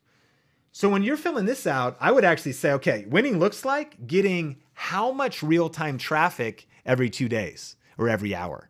And just start. Like, if you're getting 10 views every 2 days, but that's like on passive, that's amazing, man. It's 10 more people than your neighbors have watching their content on autopilot online. But you want to get those videos ranked. That's what our signature course, Video Ranking Academy, is all about. But here's just a few strategies for how to get endless traffic from YouTube. Research before you press record. Research before you press record. Go figure out what your video should be titled, what people are searching for, and not just keyword research. One of our favorite tools is install the plugin keywordseverywhere.com. That's keywordseverywhere.com. It's free. It'll show you keyword search volume. Research, figure out what people are searching for, but also just call a customer. Try to get on a video chat with someone in your community. Get some insight, read your comments, make some smart plans about what real people want to see, right? Because then you have that data. Video SEO, mastering video SEO, search engine optimization, titles, descriptions, metadata, mastering video SEO. Topic, timing, and trends. Most of why a video will perform is the topic you choose, not just because it has the right tags, not because of this or that, because of the topic. And then the timing matters because maybe you jump on a trend or a certain time of the year, and then trends, like what's trending in your industry. And then master YouTube best practices overall. You're well along the way on your journey. And with what you've learned in this course, you're ready to crush it. And we haven't even got to the 10 strategies yet, but continue your education. The more you master the YouTube best practices, look, with the results I'm getting, I maybe could take a break now. I could maybe, and I can, and I do, but I could maybe chill out a little bit and say, no, I think I know it all now, but no, I don't want to be a know-it-all. I want to be a learn-it-all. So I continue to study. I continue to see what's working because honestly, the infinity loop, the endless traffic from YouTube is too powerful. I mean, don't you agree? Like it's unreal. Like it is the fundamental aha moment for me that caused me to create a course and start shoot this for you. Cause I'm like, look, YouTube can change your life, man. This free platform can generate this endless traffic. You got to put in the work. There's no joke about it. It's not overnight success. It's not get rich quick. It's none of that. But when you research before you press record, master video SEO, level up your content, optimize your content, go through these processes. Sean, it feels like it's a lot. It is. Great things take time. Great things take patience. Great things do take sacrifice. But we've got 110,000 humans watching every 2 days, whether I work that day or not. Dude, I'm going to hustle for that. And I'm going to hustle to protect that and to stay on the cutting edge of what's working, how's it working. And that's why don't just strive to master the YouTube best practices. Make that, so long as you're on this platform, a continual target for you and your brand. And number 10, don't break the rules. Don't break the rules. We've gone through all these tips about the community guidelines, but there's one thing that can ruin it all, and that is if your channel gets deleted. If you want to make money off YouTube ads and that's going well, but your whole channel gets demonetized, that's going to be a major setback in your income. So of course, we have to talk about the final commandment, and that is don't break the rules. And that's the community guidelines. So if you've never looked at these before, I want to encourage you to look up the community guidelines on YouTube. And YouTube explains to us, of course, what their policies are. And I wouldn't worry too much about this. I do have some tips, but it's pretty straightforward. No nudity or sexual content, nothing dangerous, nothing violent or graphic, and that's especially super graphic, or it might be just put mature. A lot of these things, if it doesn't mean your video would get deleted, it would mean you'd at least get demonetized. Hateful content, harassment, and cyberbullying. A big one is spam, misleading data, and scams. Look, always disclose any kind of monetary relationships. Don't try and scam people. Don't try to have misleading metadata. Don't make threats. Don't impersonate someone else. Copyright's a big one. Copyrighted content like music or snippets of programs or videos. Fair use is a whole conversation, but you are vulnerable if you use anything copyrighted. It's just a fact. Child safety. And then there's also some tools and resources just to know about, like restricted mode if you want to have different safe settings for your kids or your family, different additional resources. And then there's also reporting and enforcement. And I want to encourage you, YouTube will never be able to handle the amount of, if they hired 10,000 people, it wouldn't be enough to manually review or manage all of the content that's being uploaded. So they've got algorithms, tools, content systems, bots, or whatever that are trying to enforce this, but they need humans. Just saying that, like, if you stumble across something that is sketchy and violates guidelines, report it. You can flag content, you can report abusive users. And this is, just stuff for you to study kind of just overall along the lines of protecting your YouTube channel. So that's the community guidelines. So what should I do with this information? Well, choose your niche wisely. Commandment number 10. Accept the fact that, like, your niche is going to be your niche. So what's happened with some of the demonetization is that people who do news have struggled because they're going to talk about potentially violence. They might talk about sexual assault because it happened and they're covering the news. But sometimes those keywords, those words in their title means a video gets demonetized. And if you expect to, that's when the green turns to yellow, or it just completely gets shut down on your channel, being able to make money off YouTube ads. Now, we always say diversify your income too. So we, like I said earlier, we're not even basing our particular income off YouTube ads because it's too fickle anyways. Like if our whole channel got demonetized, think about that. We'd be fine. Think media would live on. We'd keep building. We'd keep going. We'd keep using it. We'd keep uploading because YouTube's a distribution platform, not a platform I expect to be paid from. It's a bonus. It's a privilege. It's an honor, but choose your niche wisely. Another example is like right now in the United States, cannabis is getting legalized. Somewhere it's medical, other places. And so it's kind of a gray area throughout the US. And there's people that are doing a lot of good with it and different things with it, but channels will get deleted, demonetized. It's just the name of the game. We could complain about that all day long if you wanted to start a cannabis channel. However, at the end of the day, what are you going to do about it? It's not your platform. You could do anything you want on your own website, your own blog, but it is YouTube. So all I'm saying is choose your niche wisely. If your niche is on borderline and kind of edgy, then you're going to have to accept the consequences that come with that, right? So choose your niche wisely. Disclose monetary relationships. Another one YouTube doesn't want is if you're cloaking links, they don't want you to use Bitly links necessarily. And we do from time to time, mainly more for organization. But again, they don't want you, if you're doing anything black hat, anything kind of hidden, or you're trying to trick or deceive people, anything misleading. Now, it's not that you can't make money. That's why we have disclaimers. That's why if a video is sponsored, you're like, hey, that learning video is sponsored by Skillshare. Like, hey, big thanks to Skillshare for sponsoring this video. We're disclosing that. And again, not trying to trick people into weird landing pages or anything weird. You want to just be above board. If you have a good reputation. These are not guarantees either. These are just best practices, right? Be mindful of copyrighted content. So I've had friends, and this is a conversation for another time, that build their whole brand off of other people's content under fair use law. And because you could take clips from motivational speakers of our day and put them into a new combined video, my friend Evan Carmichael does that. It's like his entire business model. And he's doing great. He cites his sources. It's fair use. He makes it into an original work, and things are going fine for him. And his channel's got a very good reputation, and he'll probably be fine. However, whenever my friend Charlie, Charisma on Command, great YouTube channel, he's done videos that are 100%, like if they took it to court, he would win under fair use law.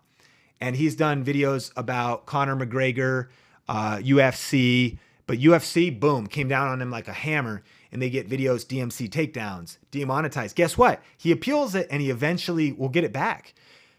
But he still goes through the hassle. They got all these lawyers, they got all this stuff, and sometimes he doesn't make monetization for 3 months. Sometimes he goes through stuff. What's the point? You can pursue incorporating copyright and content, but it might slow you down. It might cause trouble, or it might slow you down. So for us, we just don't, you know what I mean? Like it's nice. It maybe is more hard work, and there's different business models, and I'm all for these different models, but be mindful of copyrighted content. And if you can avoid it altogether, you're going to be more safe.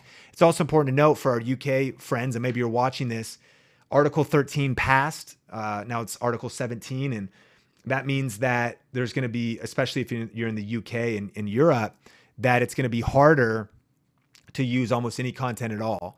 even under fair use, because they're not going to be able to manually review stuff. So YouTube is going to go overly cautious probably with what they allow people to upload. That shouldn't influence you if you sit in front of the camera without a logo on. It's kind of scary, you know what I mean? You sit with this blue sweatshirt. I don't think there's any brands behind me, and I talk to you, I should be fine right here.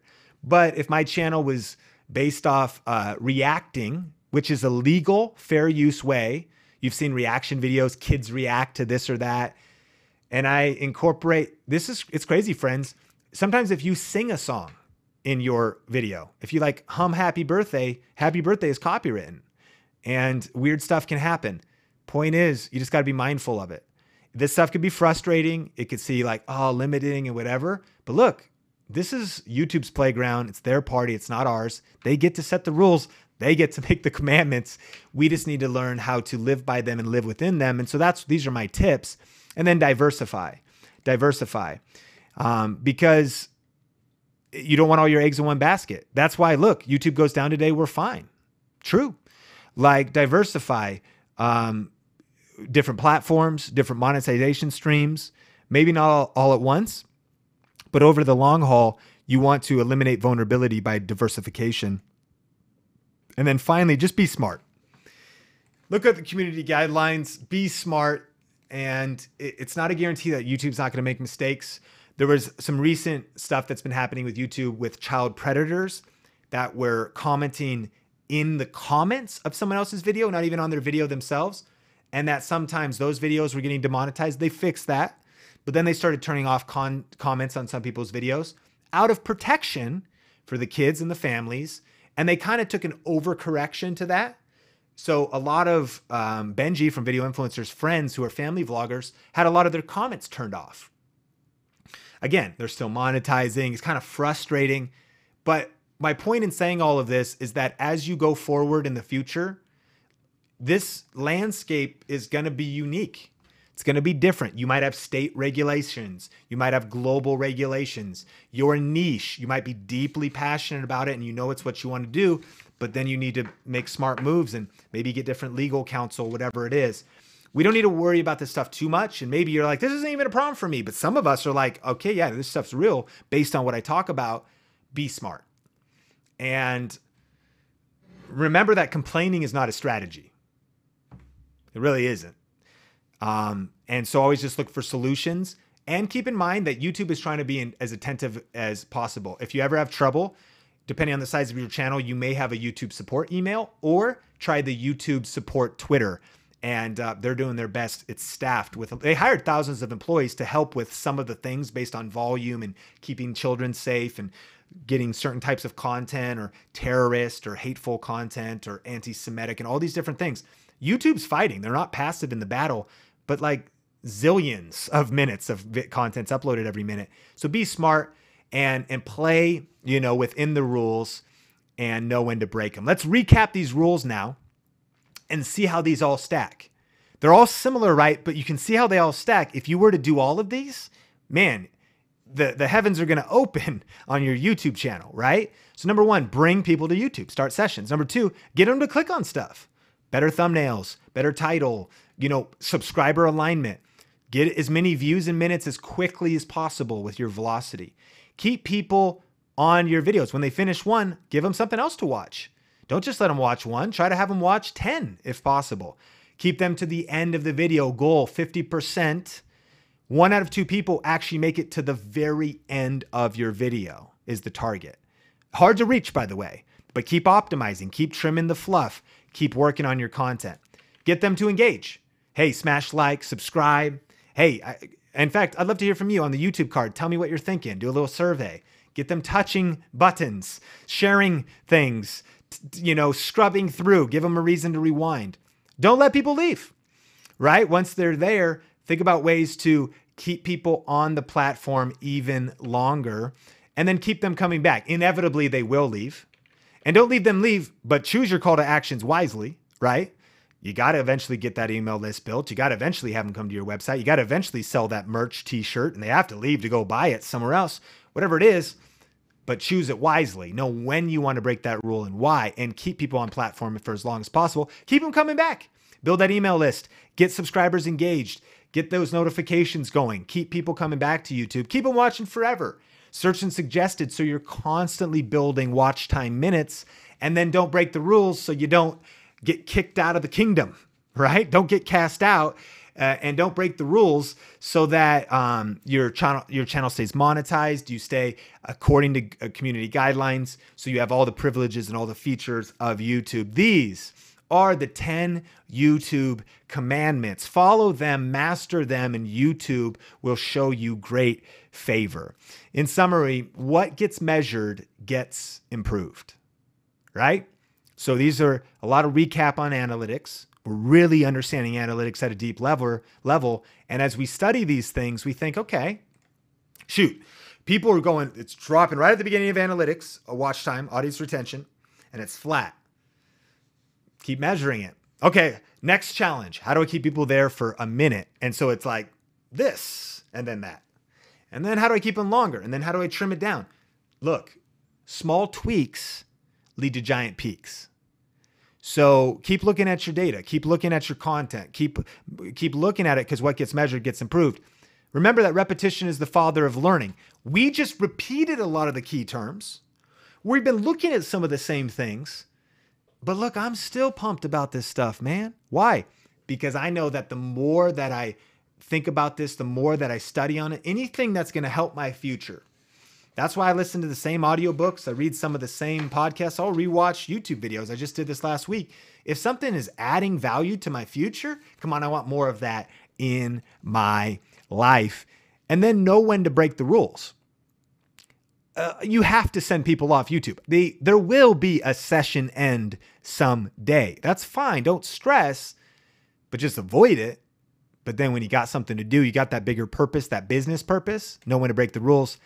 And then diversify. Don't put all your eggs in one basket. This is a YouTube course, but I don't believe your brand or your business is about YouTube. In fact, I don't want you calling yourself a YouTuber. Now, it's fine if you do, but you're not a YouTuber, you're a content creator. You're not running a YouTube company, you're running a media company.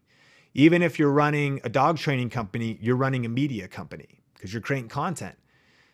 In Inner Circle, our monthly membership program, one of the members, McCain Dogs, they have 70 physical employees or so in Canada at a local business helping train animals. Online, though, they have digital courses to help you train your animals from home.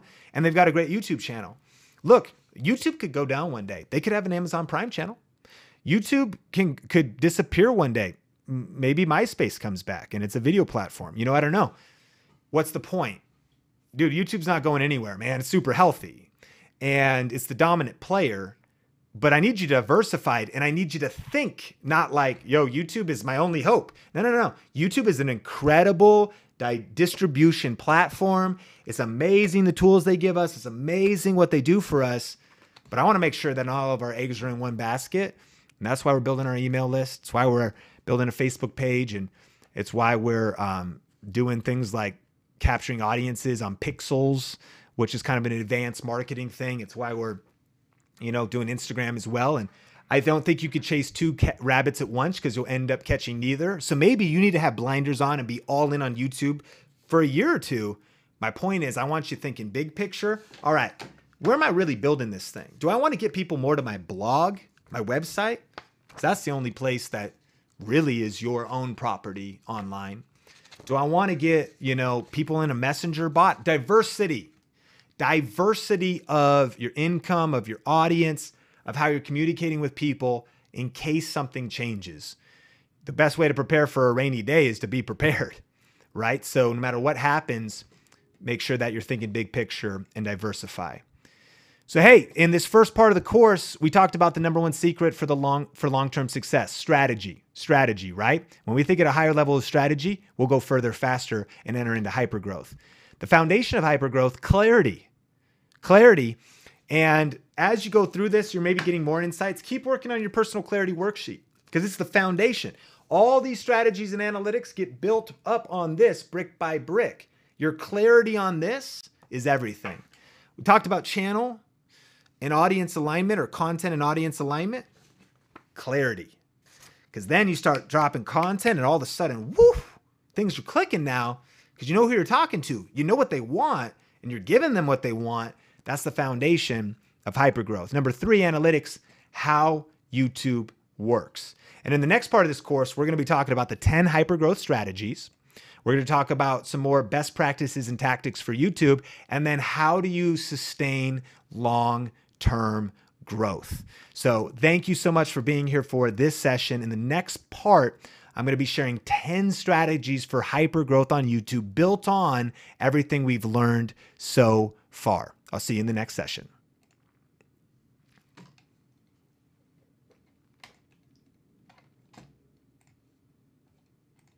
Hey, what's up? Is anybody still here? Hey, Sister Sophie, Art, Cheryl, did you get value out of this stuff, man? Dr. K, I could keep going, but I'm not sure Sean's voice could take. What a day. What a day. Wow.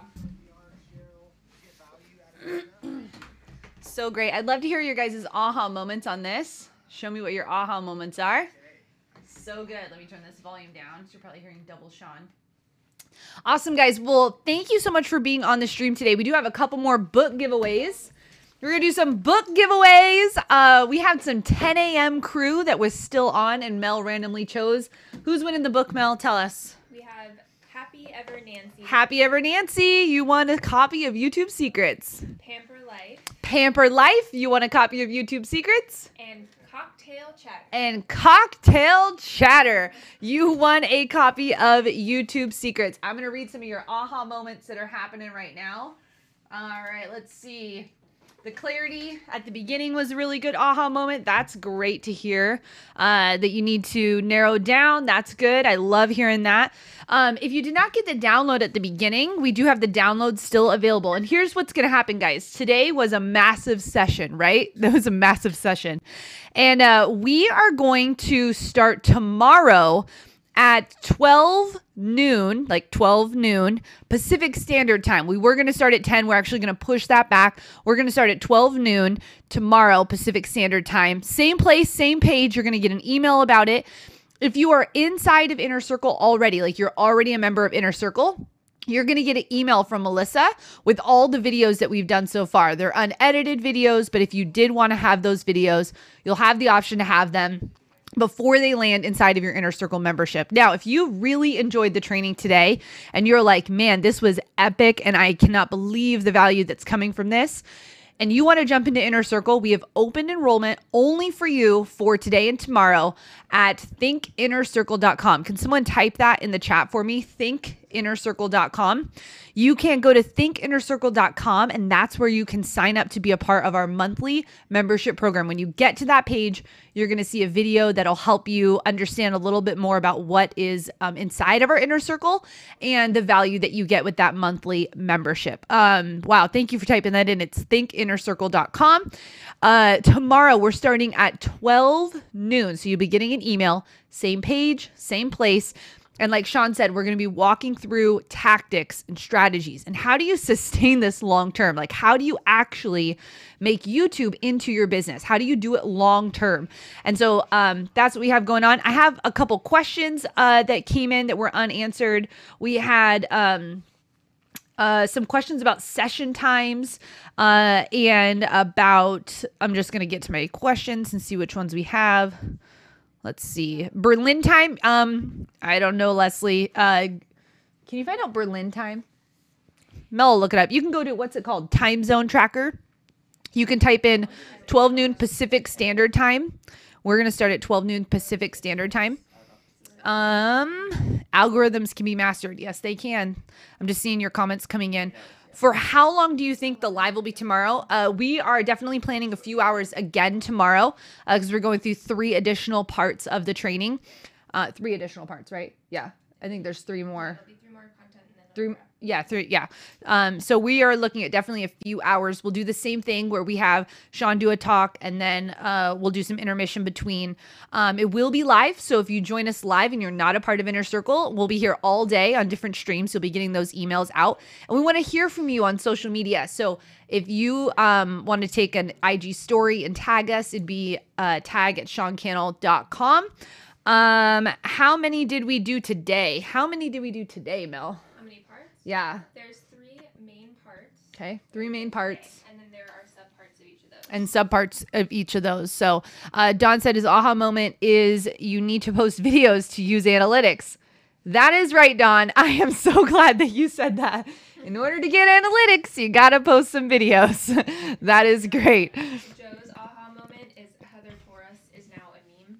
I'm not sure what that's referring to, but Yay. Kyle will like that. Kyle's our meme guy on the team. All right, guys. Some questions that were coming in. We had what recommendations do you have for a basic course so that I can understand the functions of you to how the channel works? A basic course for how a YouTube channel works. Raymond asked that question. We have a video on on Think Media, and it is about how to set up your YouTube channel. So if you're just starting, really just starting on YouTube, this was probably like a lot of information if you're just getting started. So we have that video. It's called How to Set Up Your YouTube Channel. I think it's about 45 minutes long. Sean walks you through it. And then a great place to go, Raymond, is actually YouTube themselves. YouTube has a great beginner's course that you can go through, and it just walks you through what kind of the main things are on YouTube and understanding some of the terminology. And then Raymond, if you're not inside of Video Ranking Academy, which is our signature course on how to build a raving YouTube channel, gain views and subscribers, and find your ideal audience while also making an income off of YouTube, I highly recommend going to startvra.com. Can someone type that one in? Startvra.com, Raymond. Startvra.com is how you would go to get into Video Ranking Academy right now for 6 payments of $97 or 1 payment of $497. And that is an epic course of about 40 videos. Most people that are in here today are part of Video Ranking Academy as well. And that is how we walk you through step by step on the seven strategies that we use when building up a YouTube channel. We use them on all of our YouTube channels, and it's really about how to find your ideal audience, create the right videos, and then rocket to success from there. Startvra.com is what that one is. All right, time for everything under heaven. What else do we have, Mel? well, we have a couple questions for Sean to answer Okay. on analytics. but Okay. I think that's all of our more general questions. Okay, awesome. Gonna get Sean back in here. If you are wanting, Inner Circle goes over YouTube ads. Inner Circle will be going over YouTube ads. Urban, I don't know how to say the last one. We are definitely going to be doing all types of advertising, YouTube ads and Facebook ads. We're going to be doing a whole training about how to utilize those in your business when you are ready for those. You ready for... I'm ready. All right. Sean has some questions that came in that he's going to answer, and then we're going to Can you post it in the top Slack or whatever? wrap it up. This one, Sean. This. You can take that though. I'll just pull it up. Okay, cool. All right. Yeah. What's up, y'all? How you doing? What a day, huh? What a day.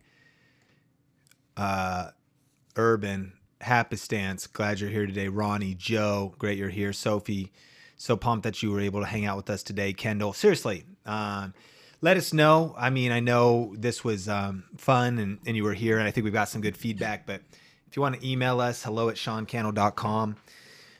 Tweet me something or a video or something. Just let me know what you thought about us kind of recording a course like this live. Again, our heart was to say, okay, you've invested with us before. I think you've heard, if you want the actual course, and Heather's explained where that's going to be, but for you to be able to hang out with us here live, kind of see our process, get some great valuable training. Let us know if we should do it again. My better photos. Yeah, thanks for being here. Dan, super good to see you. I'm glad you guys have been having fun. And so excited. Just a few more questions that I'll sort of layer on. This will be in that final module about analytics. And I'll pull these up and figure out what they are and see if I need to get ready for them. Okay, this is a great question. So, I'll take them one by one for the members, viewers area. All right. So there's definitely some questions that come up after a training like that, talking about the 10 YouTube commandments, especially the commandment of don't let people leave. And it's this idea that YouTube is tracking when a session ends. And if the session ends on your video, YouTube's paying attention to that. That means they clicked on a link in your description or even on a YouTube card that sends them to an external website off of YouTube. Now, the question is, why does YouTube even allow links if they don't want viewers to leave? And I think the reason, a better way to put that is this. It's not that YouTube doesn't want people to leave. I got to talk to a YouTube employee and he said, no, we're fine with people leaving. That's why we allow you to put links in the description and put YouTube cards and put end cards and even link an associated website so that you can get people to your brand. YouTube understands that, let's say you were building a fitness channel, that there's probably going to be somewhere that you want to bring people so they can buy supplements or your meal plans or your monthly subscription or something. YouTube understands that. What we need to get ourselves, though, is it's less about, when I was making the commandments, it was more about trying to make a point and shift your thinking around what YouTube is thinking. They're fine if people leave, but they're also paying attention, right? So the punchline is this. Okay, number one, everyone's eventually going to leave YouTube. So obviously people leave all the time. They leave for good reasons too. Look, they could be watching your video, forget links. And they're just like, I'm bored. Or like my kid started a fire, so like I got to turn this off and go like put that fire out. So session ends are going to happen no matter what. The punchline and why I was so strong in the commandment of keep people on YouTube, don't let them leave, is that you want to avoid sessions. And more than even avoid session ending, all of the commandments work together. You want more watch time, more minutes faster. And so then finally, you just want to choose when you send people off. So in response to this question, why do they allow links to associated website if they don't want them to leave? It's up to you to then say, I may only share that link every once in a while. Because I understand that if I could have lower session ends and higher watch time, that algorithmically, look, if you increase click-through rate and watch time, YouTube will recommend your content to more people. If you constantly are like, go get on my email list, go to my website, leave YouTube, you're not going to have as much watch time and as many people clicking things. That's what it comes down to. At the end of the day, it is up to you. You've got to devise your own strategy. You've got to devise your own game plan, and you've got to dance with YouTube to your own rhythm. Just know they don't want people to leave because winning to YouTube is time on platform. So choose your session ends wisely. Animated Christians. Okay, how about the decision of upcoming videos? Okay. Another question came in asking, what if you were making like a discussion of a video that was going to come up on social media and then have people come to your YouTube channel before you release it? Is this a good strategy? This actually is only a good strategy, in my opinion, if you use video premieres. And so if you want to look that up, you can just Google video premieres on YouTube. And I also did a video recently on video influencers about this with some details about what you can do with video premieres. But this explains them. And basically, this is like setting up a watch event where you could on social media say, hey everyone, my new video is coming out at 4 today. Let's go talk about it now. And the live chat gets created immediately. So there's actually a YouTube live chat. The video is going to be premiering later, and you could share it on social media. Hey, Q&A, ask me anything right now in the live chat, and then eventually the video would play later. I don't think I would do it if you weren't doing a premiere, because if you got people to your YouTube channel before the video was out, they wouldn't necessarily know where to go. They could watch other content, but they may or may not. And a tip I would include here as well is that I typically think that linking just to your YouTube channel is actually usually not a bad idea, or is a bad idea. And linking to specific videos is a much better idea. Why? Because people sometimes have trouble making decisions. In the sense of, if you just send people to a YouTube channel with over 500 videos, that's overwhelming. Versus, imagine if it was a tweet that said, Think Media is a great channel with over 500 videos. I think you'll enjoy them. Click here to go dig through them. I don't know if that tweet's going to do very good. But when I usually tweet out a video, it's about a specific video that solves a specific problem, that has a specific value proposition for the video, like a value proposition to say, curious how to use YouTube Premieres? In this video, I'm going to share 7 things I learned about them after testing them out for the last 7 months. Click here to watch the full video. And then people could say, I don't want to watch that. And they skip right over the tweet or the Instagram post or the Facebook post. Or they say, that's for me. And they click through and they watch probably the whole thing because they know what they're signing up for and what they're getting into. And so I encourage you, when sharing content, try video premieres. If you want to start a discussion around a video before it comes out, check out the video on video influencers. We'll link it below this video in your members area here in the course, as well as read about how to do YouTube premieres on Google. And then when you are sharing videos, try to share specific videos and not your whole channel. Last one. Okay. Ooh, good question. Another question that has been coming up when we start talking about YouTube analytics is, are videos that are embedded or watched through Instagram counting as minutes and views? Brilliant question. This is an age-old question debated by many in the YouTube community, and it varies by platform. Here's what I mean. If you have enough followers on Instagram stories, let's say, you get the swipe up feature. So if someone's watching an Instagram story, you could get to a certain story where it says swipe up for more. And maybe you've seen people do that before.